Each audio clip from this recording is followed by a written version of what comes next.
त्याचबरोबर या ठिकाणी आपल्या अंबरनाथ शिव मंदिराची प्रतिमा भेट म्हणून या ठिकाणी देण्यात येत आहे। ऐतिहासिक अंबरनाथ शहर आणि या ऐतिहासिक अंबरनाथ शहराची ओळख म्हणजेच आपलं अंबरनाथचं ऐतिहासिक प्राचीन शिव मंदिर। या ठिकाणी माननीय श्री देवेंद्रजी फडणवीस साहेब यांचा सन्मान मुरबाड विधानसभा मतदारसंघाचे आमदार किसनजी कथोरे साहेब यांच्या शुभ हस्ते संपन्न होत आहे। त्याचबरोबर या ठिकाणी आवर्जून उपस्थित झालेले भारतीय जनता पार्टी महाराष्ट्र प्रदेश अध्यक्ष माननीय श्री रवींद्रजी चव्हाण साहेब उपस्थित आहेत।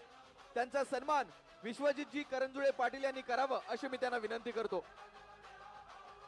आपल्या सगळ्यांचं लाडकं नेतृत्व, सर्वसामान्य कुटुंबातून स्वतःची ओळख निर्माण केलेले आणि भारतीय जनता पक्षामध्ये लाडकं नेतृत्व म्हणून परिचित असलेले महाराष्ट्र प्रदेश अध्यक्ष माननीय श्री रवींद्रजी चव्हाण साहेब यांचा सन्मान विश्वजितजी करंजुळे पाटील यांनी करावा अशी मी त्यांना विनंती करतो। अंबरनाथचं प्राचीन शिव मंदिराची प्रतिमा या ठिकाणी रवींद्रजी चव्हाण साहेब यांना आपण ही सप्रेम भेट देत आहोत। विश्वजितजी करंजुळे पाटील साहेब यांच्या शुभ हस्ते हा सन्मान या ठिकाणी संपन्न होईल। मी विश्वजितजी करंजुळे पाटील साहेबांना विनंती करतो की आपण माननीय महाराष्ट्र प्रदेश अध्यक्ष रवींद्रजी चव्हाण साहेब यांचा सन्मान करावा आणि तदनंतर महाराष्ट्र राज्याचे वनमंत्री माननीय श्री गणेशजी नाईक साहेब यांचा सन्मान होईल। गुलाबरावजी करंजुळे पाटील माजी नगराध्यक्ष अंबरनाथ नगर परिषद यांना विनंती आहे की आपण महाराष्ट्र राज्याचे वनमंत्री माननीय श्री गणेशजी नाईक साहेब यांचा सन्मान करावा। माननीय श्री गुलाबरावजी करंजुळे पाटील साहेब यांच्या शुभ हस्ते हा सन्मान या ठिकाणी संपन्न होतो आहे। महाराष्ट्र राज्याचे वनमंत्री माननीय श्री गणेशजी नाईक साहेब यांचा सन्मान या ठिकाणी संपन्न होतोय। तदनंतर मुरबाड विधानसभा मतदारसंघाचे आमदार, कार्यसम्राट आमदार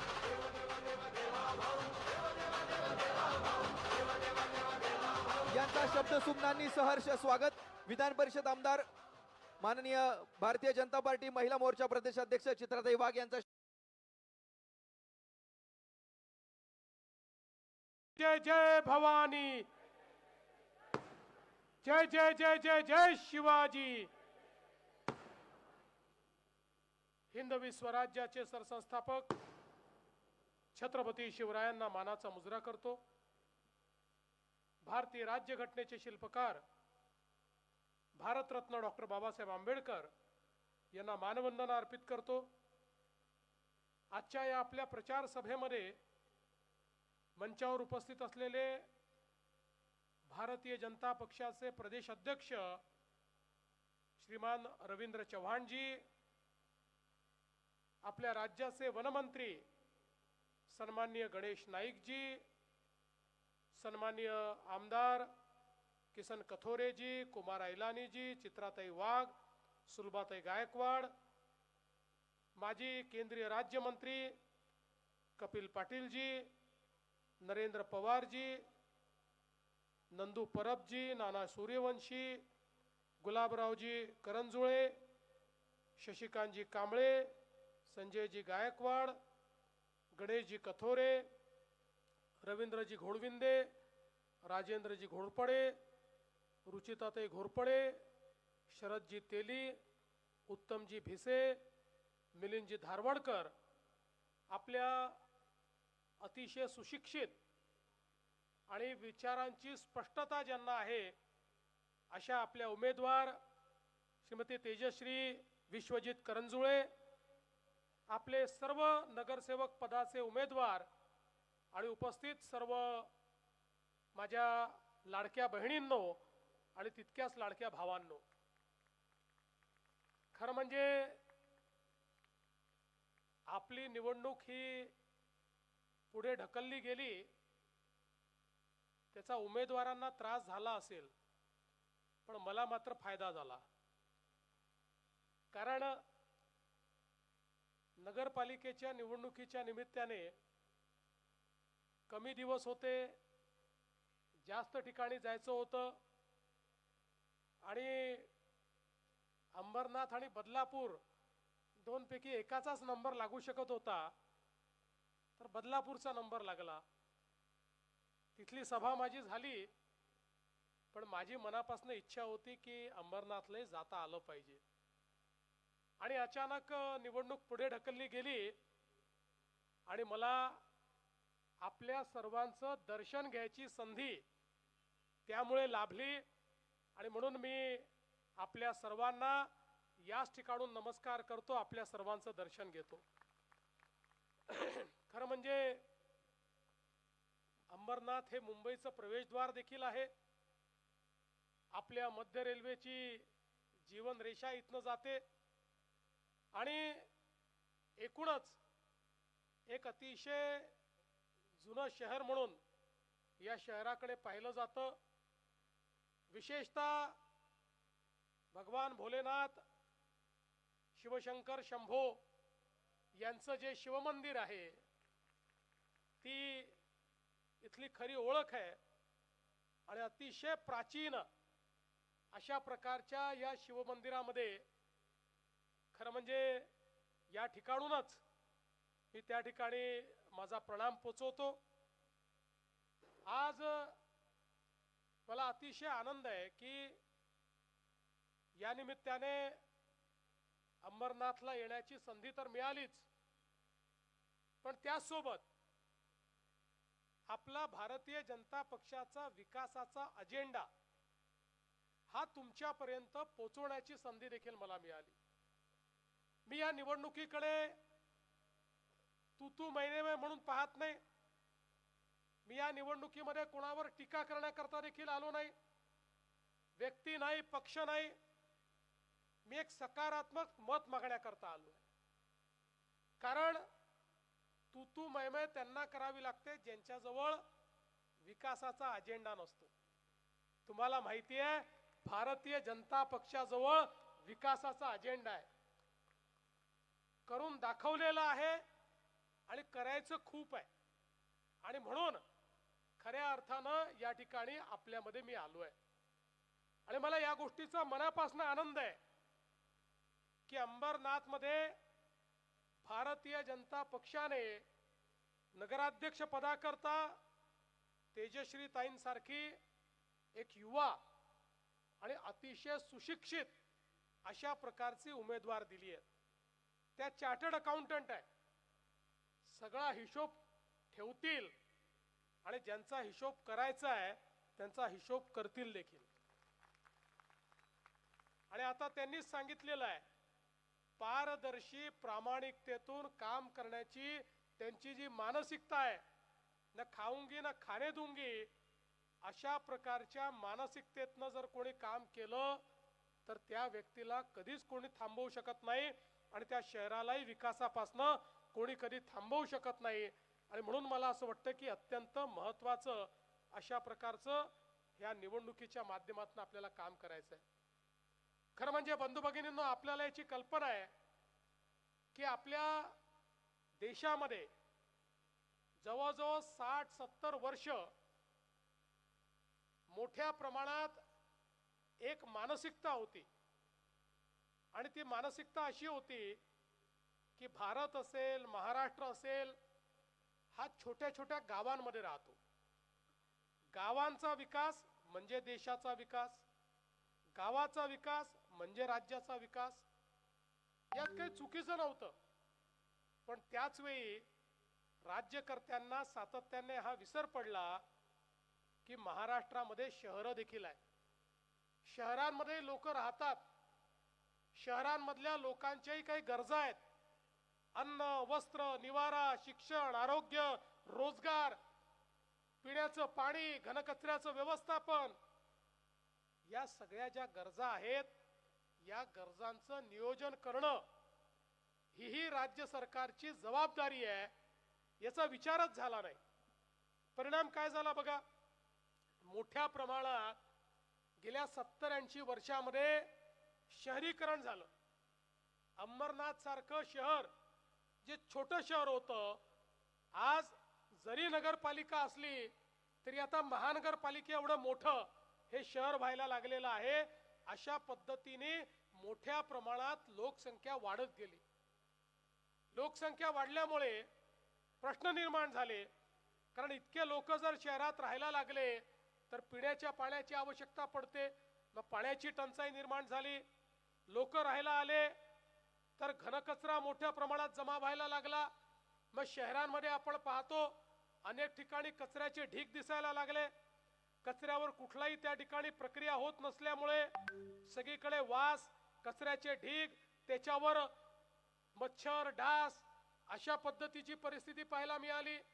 शहर वाढत गेलं, जसं वाढलं तसं त्या ठिकाणी सगळं सांडपाणी काढण्याकरता, शौचाचं पाणी काढण्याकरता नाल्या तयार झाल्या. नाल्यांचं साम्राज्य आपल्याला पाहायला मिळालं. त्या नाल्यांमधनं वाहणारा ते घाण पाणी, त्याचा वास, त्यातनं होणारे डास, त्याच्यामुळे होणारं प्रदूषण, तेच पाणी कुठेतरी आपल्या जमिनीमध्ये जाऊन आपल्या जमिनीचं, आपल्या नदीचं, आपल्या नाल्यांचं, आपल्या ओढ्यांचं, आपल्या खाड्यांचं त्या ठिकाणी होणारं प्रदूषण, अशा पद्धतीनं हे संपूर्ण शहरी जीवन कुठेतरी प्रदूषणाकडे जायला लागलं. कारण कोणीच शहरांकडे लक्ष दिलं नाही. शहरात लोक राहतात, त्यांचं नियोजन केलं पाहिजे ही मानसिकताच नव्हती. पण मला सांगताना आनंद वाटतो की 2014ला ज्यावेळी देशामध्ये मोदीजींचं सरकार आलं, मोदीजींनी पहिल्यांदा ही गोष्ट एक्नॉलेज केली आणि सांगितलं की भारत हा जसा गावांमध्ये राहतो तसा भारत शहरांमध्येही राहतो. गावाचाही विकास करावा लागेल आणि शहरांचाही विकास करावा लागेल. आणि मोदीजींनी सांगितलं की देशाचा 65% GDP हा शहरांमध्ये तयार होतो. त्यामुळे शहर ही विकासाचं इंजिन आहे. शहरामध्ये जर उत्तम व्यवस्था केली तर आपल्या शहरांमध्ये आपण परिवर्तनही घडवू शकतो, लोकांना चांगलं जीवनही देऊ शकतो आणि त्यासोबत मोठ्या प्रमाणात रोजगाराची निर्मिती करू शकतो. आणि म्हणून पहिल्यांदा मोदीजींनी वेगवेगळ्या योजना तयार केल्या. आज आपण पाहतोय प्रत्येक शहरामध्ये मोठ्या प्रमाणात झोपडपट्टी आपल्याला पाहायला मिळते. कारण काय आहे, लोक गावाकडनं आले, नियोजन नव्हतं, राहायला जागा नव्हती. गरीब माणसाला जिथे जागा मिळाली तो राहायला लागला, अतिक्रमण झाली, झोपडपट्ट्या तयार झाल्या.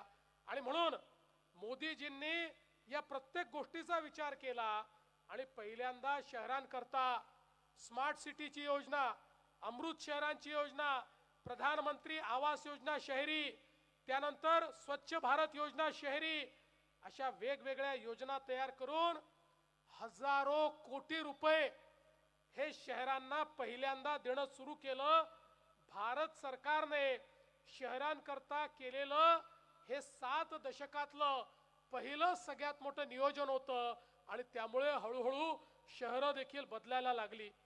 आज आपण पाहू शकतो शहरांमध्ये इतक्या मोठ्या प्रमाणात झोपडपट्टी आहे.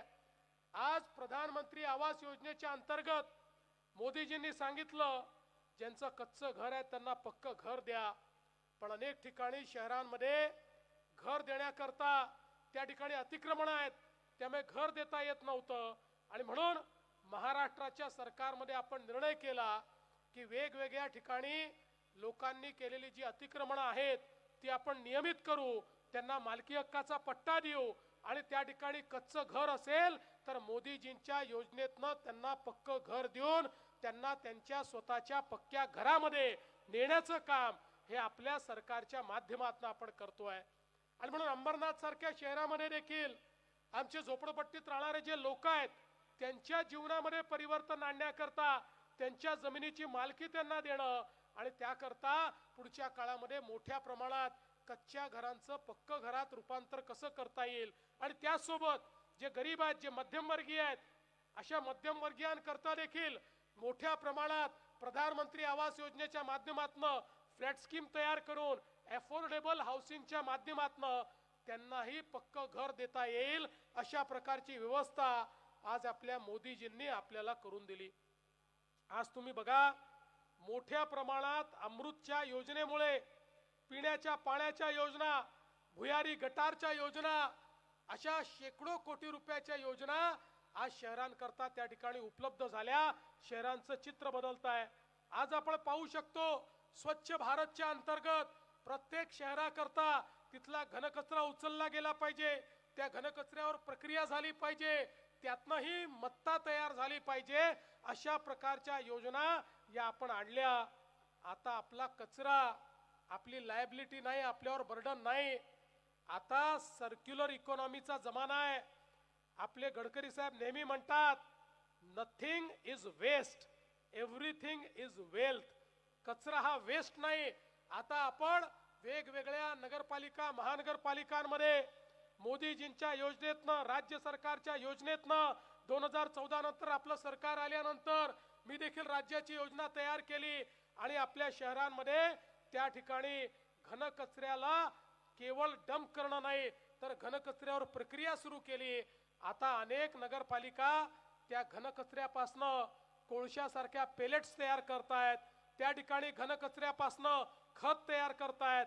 एवढंच नाही तर आता घनकचऱ्यापासनं गॅस तयार होतोय, घनकचऱ्यापासनं विद्युत निर्मिती देखील आपण करतोय आणि यशस्वीपणे काही महानगरपालिकांच्या क्षेत्रात आपण ते करून देखील दाखवलेलं आहे.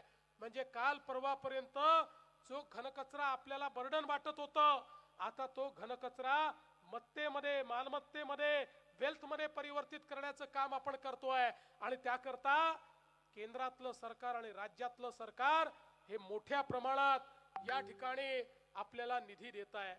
बंधू भगिनींनो, आपण बघा, ज्यावेळी 2014ला मी मुख्यमंत्री झालो आणि मुख्यमंत्री झाल्यानंतर या MMR रिजनचा ज्यावेळेस आपण विचार केला, या MMR रिजनच्या करता MMRDA आपण निर्मिती केली होती. आणि मला आजही आठवतं 2004-05 साली ज्यावेळेस मी विरोधी पक्षाचा आमदार होतो त्यावेळी बजेटच्या चर्चेमध्ये मी त्यावेळेच्या सरकारला सांगितलं होतं की जे MMRDA तुम्ही तयार केलाय याचा उपयोग तुम्ही बँकेसारखा करता, MMR क्षेत्रातनं तुम्ही पैसा जमा करता आणि तो केवळ डिपॉझिट म्हणून ठेवता. तुम्ही याचा वापर करून MMR क्षेत्रामध्ये कुठलंही काम करत नाही. काही काम केलं तर मुंबईमध्येच करता, पण MMRचं इतकं मोठं क्षेत्र आहे, त्या क्षेत्रात मात्र कुठली कामं होताना दिसत नाहीत. त्या काळामध्ये 500 कोटी रुपयाची डिपॉझिट्स होते आणि वर्षाला 50-60-100 कोटी रुपयाचं काम केवळ त्या ठिकाणी MMR रिजन मध्ये व्हायचं. आणि म्हणून मी त्यावेळेस जे मांडलं ते त्यावेळेच्या सरकारने केलं नाही. पण मुख्यमंत्री म्हणून ज्यावेळी माझ्याकडे ही जबाबदारी आली, मी पहिल्यांदा MMRDA ला सांगितलं तुम्ही बँक नाही आहे, तुमचं काम डिपॉझिट खाऊन व्याज खाण्याचं नाही आहे, तुम्हाला जबाबदारी दिली आहे, जे पैसे तुम्ही जमा करता त्याच्यावर अजून कर्ज घ्या आणि MMR रिजन मध्ये मोठ्या प्रमाणात कामं तुम्ही केली पाहिजेत. आणि त्यानंतर पहिल्यांदा MMRच्या क्षेत्रामध्ये मोठ्या प्रमाणात निधी देणं आपण चालू केलं. अंबरनाथ असेल, बदलापूर असेल, या क्षेत्रामध्ये सिमेंट कॉन्क्रीटचे रोड असतील, या ठिकाणी पाण्याच्या पाईपलाईन असतील, या ठिकाणी गटारीच्या लाईन असतील, या ठिकाणी ट्रंक रोड्स असतील, या सगळ्या गोष्टींकरता मोठ्या प्रमाणात निधी देणं आपण सुरू केलं. आणि एवढंच नाही तर या संपूर्ण MMR क्षेत्राचा विचार करत मुंबई सहित संपूर्ण MMR क्षेत्रामध्ये त्या ठिकाणी खऱ्या अर्थानं मोबिलिटी हा सगळ्यात महत्त्वाचा प्रश्न होता. लोकांचा दळणवळणाचा प्रश्न सुटला पाहिजे आणि म्हणून 370 किलोमीटरची मेट्रोची लाईन ही आपण त्या काळामध्ये प्लॅन केली आणि MMR ला सांगितलं आपण MMRDA ला की सगळी लाईन तुम्हाला एक्झिक्यूट करायची आहे. MMRDA चे अधिकारी म्हणाले एवढा पैसा आणायचा कुठनं? मी म्हटलं तुम्ही काळजी करू नका, तुमच्याकडे खूप मत्ता आहे, तुम्हाला कर्ज मिळू शकतं, कर्ज उभारा आणि त्या कर्जाचं सर्व्हिसिंग देखील तुमच्या मत्तेतनं होऊ शकतं. आज मला सांगताना आनंद वाटतो त्याच MMRDA मधनं या MMR रिजन मध्ये 2 लाख कोटी रुपयाची कामं आज आपण सुरू केलेली आहेत आणि मोठ्या प्रमाणात मेट्रोचं नेटवर्क हे देखील आपण या ठिकाणी करतो. आणि आपल्याला माहिती आहे की या मेट्रोच्या नेटवर्कच्या माध्यमातून आज आपल्या अंबरनाथ असेल, बदलापूर असेल, या ठिकाणी मेट्रो 5 असेल, मेट्रो 12 असेल, मेट्रो 14 असेल, याचं नेटवर्क आता येत्या काळामध्ये पोहोचणार आहे. आणि विशेषतः मेट्रो 14चा तर मोठा फायदा आपल्या अंबरनाथला होणार आहे, कारण कांजूर पासून अंबरनाथ पर्यंत ही 14 नंबरची मेट्रो होणार आहे. आणि अंबरनाथ वासियांनो, तुम्हाला मी सांगू इच्छितो पुढच्या 4 महिन्यामध्ये या मेट्रो 14चं काम हे सुरू करण्याचा मी निर्णय केलेला आहे. त्यामुळे मेट्रो 5 आणि मेट्रो 12 तर आहेच, पण तुमची स्वतःची हक्काची जी मेट्रो आहे ती देखील तुम्हाला त्या ठिकाणी देण्याचं काम आपण करणार आहोत. एवढंच नाही, त्याच काळामध्ये MMRDA च्या माध्यमातून MUTP 3 आपण सुरू केला आणि या MUTP 3 मध्ये कल्याण, बदलापूर 3 व 4 या रेल्वे लाईनचं काम आपण सुरू केलं. त्यासोबत अधिकचे डबे आपण त्या ठिकाणी लावणं सुरू केलं आणि आता तर आपली जी मागणी आहे लवकरच आम्ही रेल्वे मंत्र्यांना सांगणार आहोत की त्या ठिकाणी 15 डब्याची लोकल ही सुरू झाली पाहिजे. आणि आपल्याला माहिती आहे की बदलापूर, कर्जत 3 आणि 4 लाईन ज्याला आत्ताच आपण मान्यता दिली त्याचंही काम वेगाने आपल्याला करायचं आहे आणि या माध्यमातून दर 10 मिनिटांनी आपल्याला गाडी मिळालीच पाहिजे, ती चांगली मिळाली पाहिजे, ती फास्ट मिळाली पाहिजे. अशा दृष्टीनं आपण हे इंटिग्रेशन करायचा प्रयत्न करतो. मला एक गोष्ट अजून तुम्हाला सांगितली पाहिजे. एकीकडे MMR रिजन मध्ये मेट्रो येते. काही लोक म्हणायचे मेट्रोचे डबे तर फार सुंदर आहेत, मेट्रो मध्ये लोक प्रवास करतात तर फोटो काढून काढून टाकतात. पण आमची जी खरी जीवन वाहिनी आहे, आमची जी सबअर्बन रेल्वे, आमची जी लोकलची ट्रेन आहे त्याच्या डब्यामध्ये मात्र प्रत्येकाला जीव गुदमरत त्या ठिकाणी प्रवास करावा लागतो. आणि आपल्या अंबरनाथ बदलापूर वासियांना त्याची कल्पना आहे.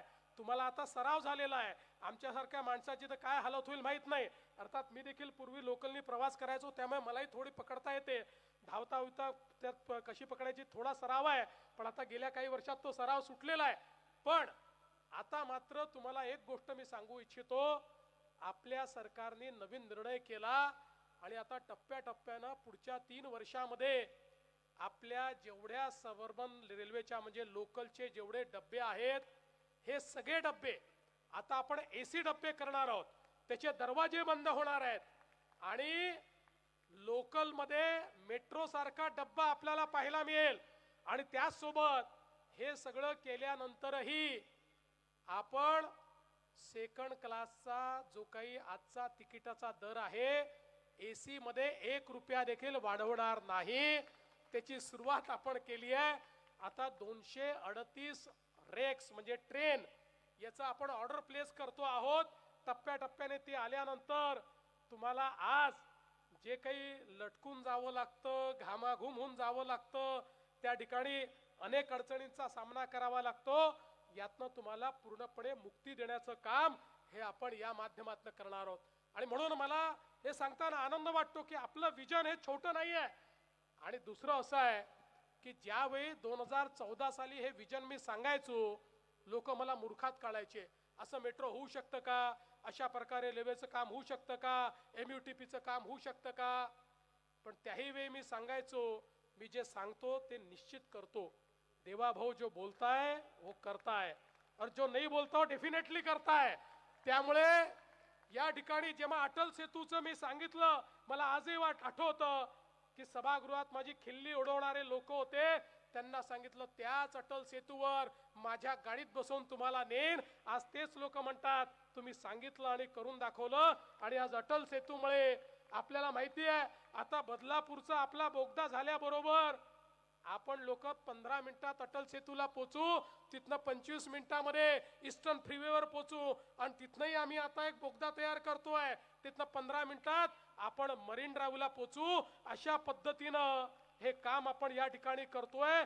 तुम्हाला तर याच्यामुळे जे नवीन आपले एअरपोर्ट आहे ते एअरपोर्ट देखील आता जवळ होणार आहे. आणि म्हणून एकीकडे सगळं इन्फ्रास्ट्रक्चरचं काम हे मोठ्या प्रमाणात आपण करतोय, तिकडे आपण आपल्याला माहिती आहे की वेगवेगळ्या प्रकारची आपण नवीन रस्ते देखील तयार करतोय. पण हे सगळं तयार करत असताना MMR रिजनचा जो काही वाढता हा विस्तार आहे, या विस्तारामध्ये पिण्याच्या पाण्याची समस्या सगळ्यात महत्वाची आहे. योजना तर आपण लाख करू, पाणी कुठनं आणायचं. आताची परिस्थिती अशी आहे की गेले अनेक वर्ष धरणं तीच आहेत आणि त्याच धरणांवरनं सातत्याने मागणी होत असते, आम्हाला पाणी द्या, आम्हाला त्या ठिकाणी त्याच धरणावरनं वेगवेगळ्या पद्धतीची मागणी होत असते.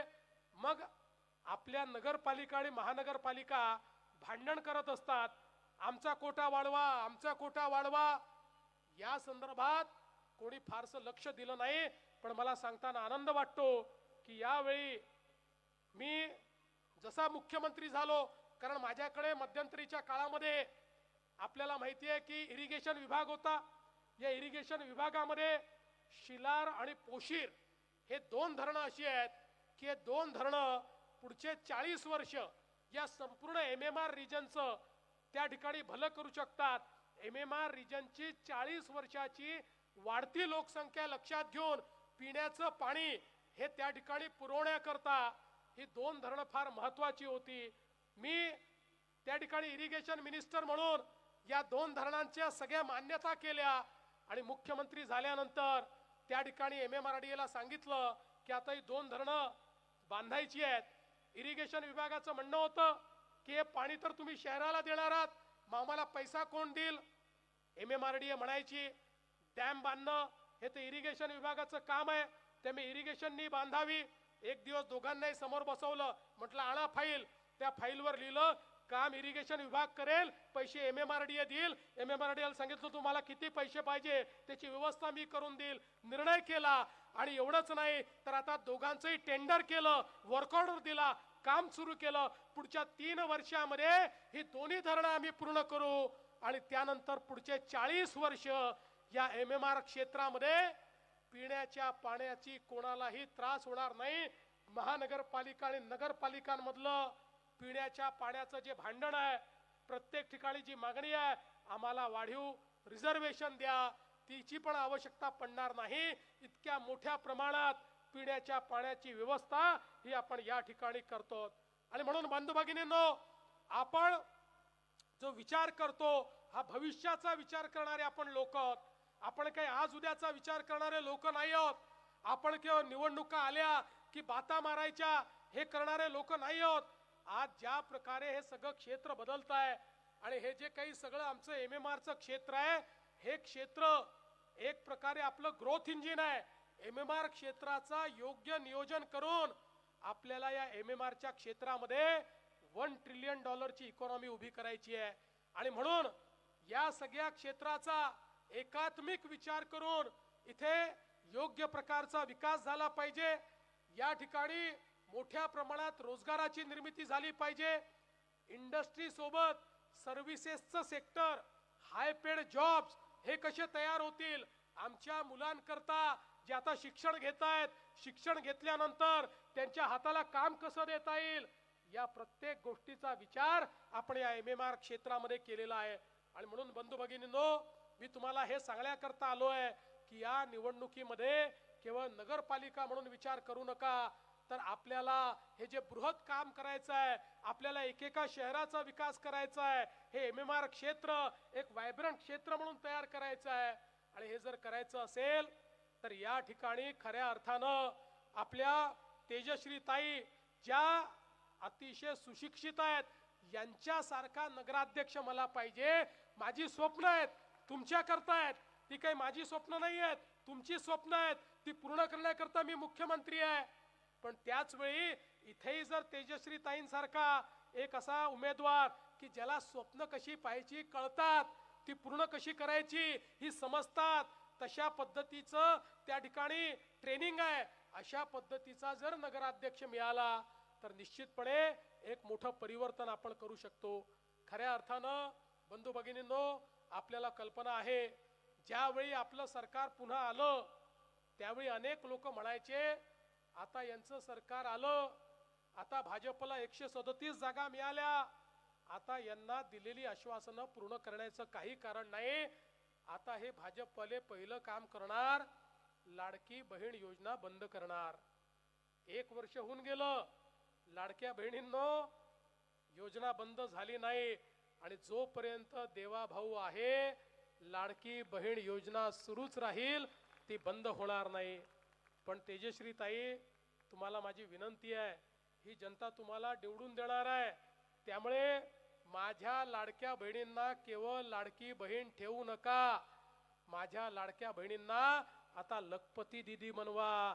आता मोदीजींनी लखपती दीदीचा कार्यक्रम दिलाय आणि आपण या 2 वर्षामध्ये 50 लाख बहिणींना लखपती दीदी केलाय. आता 1 कोटी बहिणी करणार आहोत.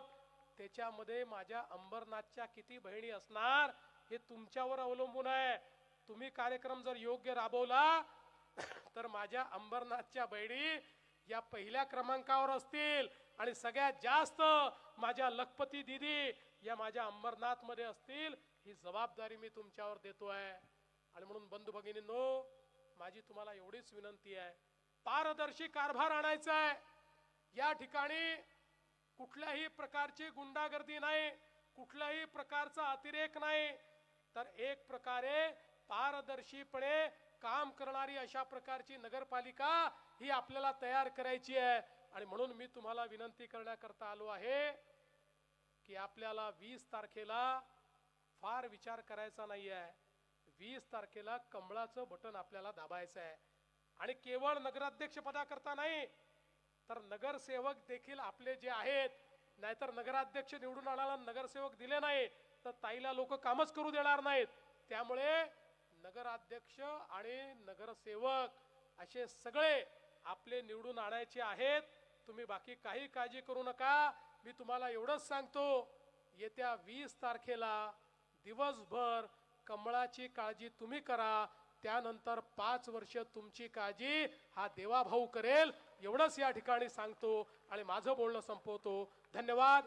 जय हिंद, जय महाराष्ट्र.